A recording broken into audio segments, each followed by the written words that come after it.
Hello everybody, Brad with OnlineGolfLessons.net. Little bit foggy in the hood today, so I hope you can see my new Tiger pants. Damn, Carol Baskins! I'm a big Tiger King fan. If those of you, have you seen it on the Netflix series? You're probably going, nah, get to the golf stuff. I will. I just wanted to show you my new pair of pants. Haven't been doing a lot of video content because I want to improve the quality of audio and visual. Now that might not happen with this video exactly, but I don't want to produce so much content that my views start really going down, and they have been. So I'll take any advice on what sort of content you'd like. Two people did message me this week and noticed that I hadn't made much of a video, much videos in the last few days. So they wanted to know specifically what are common faults that I see on the lesson tee. Well, we'll split that up with golf setup because, again, when people come to my lesson tee, I don't care if they've never held a club before, I'll teach them grip, aim, and setup in 20 minutes or less, and then we move on. Never pay a pro to simply teach you grip, aim, setup. That's a con job to get in your wallet, learn how to hit a golf ball to some extent, and have a basic template of a golf swing to some extent after you leave with your first lesson. In live, I charge $150. Online, I charge $100. So you better expect a lot from me when you pay me that, and I deliver. So common faults, even among better players, not getting enough hip hinge, right? Not bending forward enough. I think the average is about 40 degrees on tour. And again, I don't always like to say, be like them on tour, but we don't want to be standing straight up, and nobody really does that either. But I tend to see too much knee flex and just a little bit of bend. We want to have an angle here because we play golf on an angle. So being bent over and having some actual angle or hinge in the hips really facilitates turning correctly and playing golf on this tilted circle that we play on. In terms of the grip, I don't touch it unless I see people placing it in their palms to the extent where they can't hinge or bend their wrist properly. These are things that I see every day with beginners. They all have something going on for setup, and we just nail it quickly, and then we get moving. Another thing I see is too much weight on the back foot to start. I see feet that are pigeon-toed, knees too close together. As we get older, we want to make sure that these feet start to point east and west, look like a duck. It's important. It facilitates that hip going back in the backswing instead of the sway. That's just setup stuff. What it comes down to by far the most is position 8 in golf that I see screwed up by everybody. So 7 is impact. 8 would be the old Zach Johnson, arms dead straight. The hips are tucked. Oh, look at that radius. And then Zach just makes it look so good. So I see a lot of people that look like this, right? Elbows broke apart. That makes their lead wrist extend. We see the face closure too early, right? That's not a good way to draw a circle. So what they're doing or not doing is extending their pelvis fast enough to keep these arms straight. So we do a lot of forward-only drills.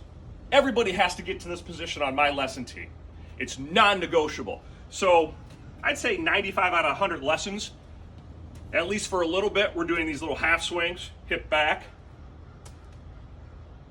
and I take the ball away. They get mad, they want the ball, I take it away again. Sometimes I take the club away. You have to ingrain a motor pattern.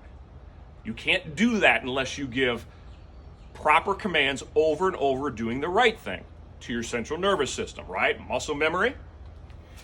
You gotta learn to hit a key on the piano before you can learn to hit keys fast and coordinate them, right? And you're probably never going to be Mozart, but everybody should be able to play chopsticks after some lessons with piano. It's like golf. We're not going to be like Tiger and Charlie. How good were they yesterday? But we can play pretty good golf if we understand that P8 is a critical position. Common faults also, arm bending, and that's just because people don't have the shoulder going down enough. Once the shoulder stops moving on a downward trajectory, people pick their arms off their torso, bend that left arm. We talk about on this channel taking this beautiful long lever and making that shoulder go down. Right around P2 we can introduce Hancock, but there's no reason to ever look like this and people slice because they don't have that depth, right? You can't have a good angle of approach into the ball when you're like this. You need to be back here, and then a lot of the swing takes care of itself. So I would say P4, top of the swing, we work on a lot across the board. P8, right after impact, making sure people aren't broken down, that they're understanding the rates of extension and standing up quickly. It doesn't hurt your back.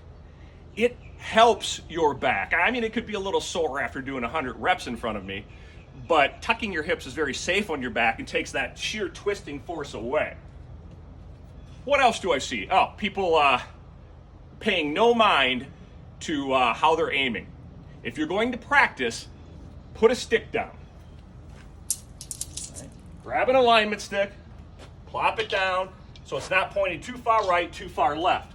My preference would be as if beginners and intermediates felt like the right foot was dropped back just a little bit. I don't want to see them open. I don't want to see them open with as much slicing and lack of turn that I see. So a lot of wrist issues, elbow issues, some setup issues, but those are common faults that I see. Among better players, it's path. They're hooking or slicing. They're either coming too far inside, rolling their hands, exiting high, installing their pivot if they hook, or else they're a little bit too over, even as better players, they cut it too much. So we work with spin rate with the driver as players get better, and the spin rate automatically gets much, much lower, and the ball goes much, much further when people understand center face contact is found from radius, right? And then a nice angle of approach into the golf ball. Not too steep, not too much down, and also be careful, not too much up. It looks sexy these days, everybody teeing the ball way up. Good luck. A lot of people find in the bottom of the face with that, and that's where spin lives. If you hit down with the driver and hit the top of the face, and I don't want you to do this, but if you hit down with the driver and hit the top of the face, at least that's where low spin lives. Give me some feedback, give me some comments. I wanted to pop on here and give you a good video.